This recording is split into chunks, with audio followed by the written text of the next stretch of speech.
وقال تعالى إن الذين قالوا ربنا الله ثم استقاموا تتنزل عليهم الملائكة ألا تخافوا ولا تحزنوا وأبشروا بالجنة التي كنتم توعدون نحن أولياؤكم في الحياة الدنيا وفي الآخرة ولكم فيها ما تشتهي أنفسكم ولكم فيها ما تدعون نزلا من غفور رحيم. صدق الله العظيم. وقال رسول الله صلى الله عليه وسلم إنكم على بينة من ربكم ما لم تظهر فيكم سكرتان سكرة الجهل وسكرة حب العيش وأنتم تأمرون بالمعروف وتنهون عن المنكر وتجاهدون في سبيل الله فإذا ظهر فيكم حب الدنيا فلا تأمرون بالمعروف ولا تنهون عن المنكر ولا تجاهدون في سبيل الله القائلون يومئذ بالكتاب والسنة السابقين الأولين من المهاجرين والأنصار. وقال النبي صلى الله عليه وسلم ألا فليبلغ الشاهد منكم الغائب أو كما قال النبي صلی اللہ علیہ وسلم. میرے عزیز دوست اور بھائی، اس عظیم کائنات میں جو اللہ نے اپنے قدرت سے بنائی، ساتوں آسمان اور یہ زمین اور اس کے یہ پہاڑ اور جتنی بھی مخلوقات ہیں، اس میں اللہ نے انسان کو اشرف المخلوقات بنایا اور انسان کو بڑی عزت اور کرامت اللہ نے بخشی ہے اور سب سے خوبصورت شکل میں پیدا کیا ہے اور سب سے بڑا مقصد اس کو عطا فرمایا ہے. هو الذي سخر لكم ما في السماوات وما في الارض جميعا منه. اللہ اپنے بارے میں بتا رہے ہیں کہ تمہارا رب اس نے تمہیں پیدا کیا اور تمہیں ایک مقصد کے لیے دنیا میں بھیجا، زندگی کی امانت دی. وہ ایسے کریم ہیں، ایسے رحم کرنے والے ہیں، جو کچھ زمینوں آسمانوں میں ہے سب کچھ ما فی السماوات و ما فی الارض جميعا سب کو اور اکٹھے تمہاری خدمت میں لگایا ہے، تمہارے لیے مسخر کیا ہے اور بہت مختصر زندگی تمہیں عطا فرمائی. اور یہ زندگی بہت بڑی اللہ کی امانت ہے. یہ ایک بہت بڑی تیاری، کامیابی کی تیاری اور ہمیشہ کی زندگی، آخرت کی کامیابی اور اس کا سرمایہ جمع کرنے کے لیے اللہ نے یہ زندگی دی. اسے فرمایا کتنے اعزازات دے کر اور سارے کائنات کو مسخر کیا کہ کیا پھر تم نے گمان کر لیا کہ ہم نے تمہیں بے فائدہ پیدا کیا؟ افحسبتم انما خلقناکم عبثا. اللہ دینے والے یہ ساری کرامتیں، شرافتیں اور عزتیں اور تمہیں بیکار پیدا کیا اور خواہشات پورے کرنے کے لیے. وَأَنَّكُمْ إِلَيْنَا لَا تُرْجَعُونَ. اور تم ہماری طرف لوٹائے نہیں جاؤ گے. اللہ کی طرف لوٹائے جانا اس لیے دنیا میں پیدا کیا، بھیجا، سارے کائنات کو مسخر کیا اور آخرت میں تو اللہ کا دربار لگے گا، اللہ کا عرش ہوگا، اللہ کی ذات جنت سے وہ زینت کے ساتھ دائیں طرف اور جہنم بائیں طرف اور اللہ تعالیٰ کے انسان سے ما منکم من احد الا سیکلمہ ربہ لیس بینہ وبینہ ترجمان.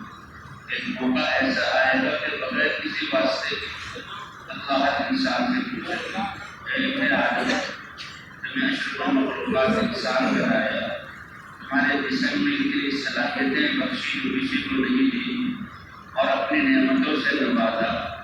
آج کی تیاری کے لیے تو بتاؤ آج کے لیے کیا کیا؟ اپنے دائیں طرف دیکھے گا، بائیں طرف دیکھے گا، گناہ گناہ نظر آئیں گے. اس لیے اللہ تعالیٰ نے یہ زندگی بہت بڑے مقصد کے لیے دی اور وہ سب سے بڑا اعزاز ہے اللہ کی عبادت. آج اللہ کی چاہت کو پورا کرو اور اپنے نفس کی خواہشات سے اپنے آپ کو روک لو. اور یہ تھوڑی سی زندگی ہے اور اللہ تو رب العالمین ہے، ساری کائنات کے خالق اور مالک ہے اور جس کے خزانے بھرے ہوئے ہیں اسی کی طرف لوٹ کر جا رہا ہے. اس کی چاہت کو پورا کرنا تو بڑا احساس ہے. اور پھر موت سے لے کر آگے کے آنے والے مراحل اور جنت میں ہماری چاہتوں کو پورا کیا جائے. یہ دنیا خواہشات کے پورا کرنے کی جگہ نہیں ہے. دنیا تو اللہ کی چاہتوں کو پورا کرنے کی جگہ ہے.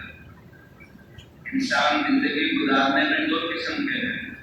ایک قسم وہ ہے قرآن نے ذکر کر دی, سورہ فاتحہ میں سب کچھ اللہ نے ذکر کر دیا. اے اللہ نے ان لوگوں کا راستہ دکھا کہ جس پر آپ نے انعام کیا. یہ سورہ فاتحہ میں جو دعا ہے یہ فرض ہے, کیونکہ نماز فرض ہے اور نماز کی رکعتوں میں سورہ فاتحہ بعض ائمہ کے نزدیک پڑھنا فرض اور بعضوں کے نزدیک واجب ہے. اور سورہ فاتحہ میں دعا ہے اور دعا سے پہلے جو بڑے سے مانگا جاتا ہے تو اس کی تعریف کی جاتی ہے اور وہ تعریفی کلمات بھی اللہ نے بتلائے. کیا اللہ کے رحم ہے, کرم ہے, مہربانی ہے. جیسے اللہ نے انسان کی تعریف کہ اللہ سے سب سے بڑی نعمت مانگنے کے لیے سب سے پہلے کیا ہو الحمدللہ. ساری کی ساری تعریفیں کمالات کوئی تعریف کرے یا نہ کرے کس کے لیے ہے؟ اللہ کے. اور اللہ کون ہے؟ رب العالمین. الحمدللہ رب العالمین. رب کسے کہتے ہیں کہ ہر چیز کو وجود دینا, وجود دینے والے, اور وجود دے کر اس کی ضروریات کو کس وقت کہاں پر کتنی مقدار میں اور کب ضرورت ہے اس کو پورا کرنے والے. اللہ اکبر. قرآن کی پہلی سورہ فاتحہ اور اس میں یہ تعلیم دی جائے اور وہ اب رب العالمین سارے عالموں کے رب ہے. اس میں ایک عظمت ہے, ایک کبریائی ہے اور ایک بڑائی ہے. اس سے انسان کے دل میں ڈر پیدا ہوتا ہے. فوراً اللہ نے فرمایا الرحمن الرحیم, جو بڑا مہربان اور رحم کرنے والا ہے, جو بڑا مہربان اور رحم کرنے والا ہے. مالک یوم الدین, دین کے معنی ہے جزا, جو دین کے جزا کے دن کا مالک ہے, یعنی جس دن تمہارے اعمال کی جزا تمہیں دی جائے گی. تو دین کو دین اس لیے کہا جاتا ہے کہ اللہ تعالیٰ دین والے کے ہر عمل کی جزا عطا فرماتا ہے. اس کے ہر دیکھنے کی جزا, اس کی زبان کے ہر بول کی جزا, اور اس کے ہر کان کے ہر سننے کی جزا, دماغ کے عزم اور ارادے کی جزا.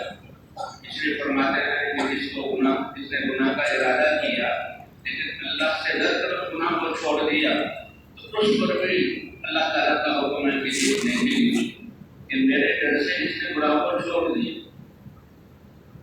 ہمارے اعمال اتنے اہم ہیں, اللہ جانتے ہیں, اللہ کو کسی کی ضرورت نہیں, لیکن پھر بھی تمہارے اوپر دو فرشتے صرف تمہارے اعمال کے لکھنے کے لیے مقرر کیے ہوئے, ایک دائیں طرف اور ایک بائیں طرف. 7 ارب انسان ہے, 28 ارب فرشتے تو صرف انسان تمہارے اعمال کو لکھنے کے لیے. اللہ تعالیٰ قیامت میں اللہ کا علم ہے, بتا دیں تم نے یہ اعمال کی, لیکن پھر بھی اللہ کا کیا نظام کہ اگر 7 ارب انسان ہے تو 28 ارب فرشتے, 2 دن کے اور 2 رات کے, اور 2 خاص نمازیں ہیں. نمازوں کے وقت میں کہ نماز تو اللہ کے دربار میں حاضری دینا ہے, مؤذن اذان کے ذریعے بلایا جاتا ہے, کس پیارے کلمات کے ذریعے بلایا جاتا ہے, اللہ اپنے دربار میں بلاتے ہیں. 5 دفعہ اپنے ملاقات کے لیے بلاتے ہیں. کیا شان ہے ایمان والے, کیا انعام ہے اللہ تعالیٰ کا, کیا مبارک زندگی ہے ایمان والے. کیا اذانوں کے ذریعے بلایا جاتا ہے اور اللہ کے دربار میں حاضر ہو کر کہ جو جزا کے دن کا مالک ہے اللہ تعالیٰ دین, اس سے جو اصل اعمال ہیں فرائض ان پر بھی دیتے ہیں اور جو وسائل ہیں ان تک پہنچنے کے لیے اللہ اس پر بھی عطا کرتا ہے. یہ نماز یہ فرض ہے.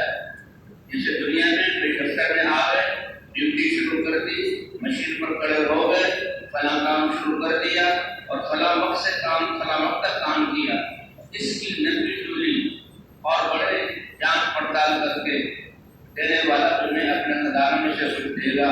قربان کیا ہے اللہ کی ذات کے کہ جب سے عزم کیا اس وقت سے دینا شروع کرتے ہیں، جو راستہ اختیار کیا اس پر بھی دیتے ہیں، ہر قدم پر دیتے ہیں، حتیٰ کہ جسم پر غبار پڑتا ہے اللہ اس پر بھی عطا فرماتے ہیں۔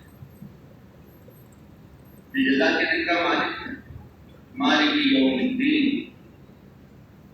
اس لیے انسان زندگی گزارنے میں دو قسم کے، ایک وہ انسان ہے کہ جن پر سورہ فاتحہ میں سارا یہ ذکر کیا کہ نماز فرض ہے، اور نماز کی ہر رکعت میں بعضوں کے نزدیک سورہ فاتحہ پڑھنا فرض ہے، اور امام صاحب امام حنیفہ رحمۃ اللہ کے نزدیک واجب ہے، یہ ائمہ کا اختلاف ہے۔ اور سورہ فاتحہ کیا ہے؟ اللہ سے دعا، اور بڑے سے دعا کرنے کے لیے پہلے اس کی تعریف کی جاتی ہے۔ اگر ہمیں سورہ فاتحہ کا علم نہ ہوتا تو ہم اپنے علم کے مطابق کیا اللہ کی تعریف کرتے ہیں۔ اللہ نے تعریف کے ایسے کلمات کے اس جیسے کلمات میں کہہ نہیں سکتا، ہر فقیر کو بھی دیے، ہر مالدار کو بھی دیے، بادشاہ کو بھی دیے، اور ہر قسم کے مالداروں اور تاجروں کو بھی دیے کہ نماز میں کھڑے ہوتے ہیں۔ اللہ کا کتنا بڑا انعام کہ انسان جب شروع کرتا ہے الحمدللہ رب العالمین، پھر اللہ کیسے قدردان ہے کہ جب انسان نماز میں کھڑا ہوتا ہے اور الحمدللہ رب العالمین کہتے ہیں کہ مومن کا معراج یہ نماز ہے۔ معراج کیا مطلب؟ کہ اللہ سے رابطہ، اللہ سے بات چیت کرنا۔ نمازی اور اللہ کے درمیان پردے ہٹ جاتے ہیں، اور مسلمان جب کہتا ہے الحمدللہ رب العالمین، اللہ کی طرف سے جواب ہوتا ہے حمدنی عبدی، اے کائنات دیکھو میرے بندے نے میری حمد بیان کی۔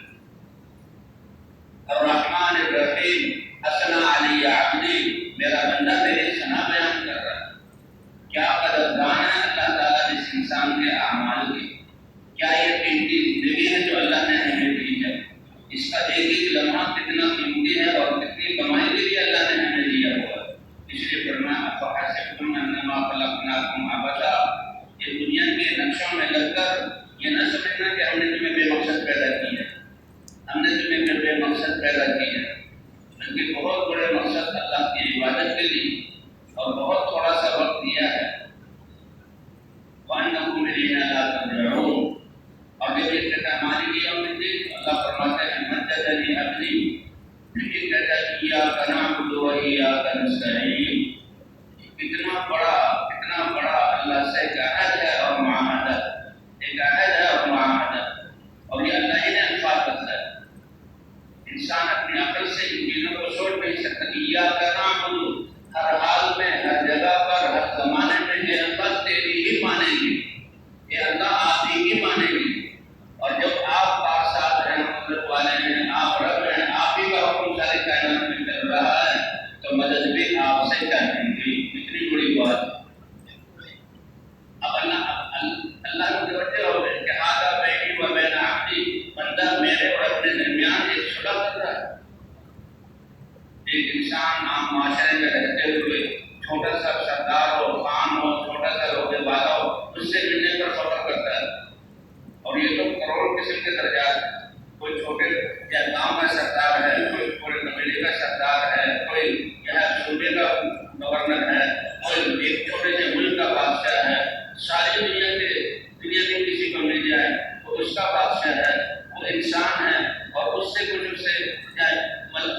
ملاقات کا شرف حاصل ہو جائے تو انسان فخر کرتا ہے، اور یہاں رب العالمین سے ملاقات اور انسان کرا ایاک نعبد و ایاک نستعین، اللہ فرمانے میرا بندہ مجھ سے معاملہ کر رہا ہے، وَلَهُ مَا سَأَلَ، اس نے میری تعریف، تمجید اور ثنا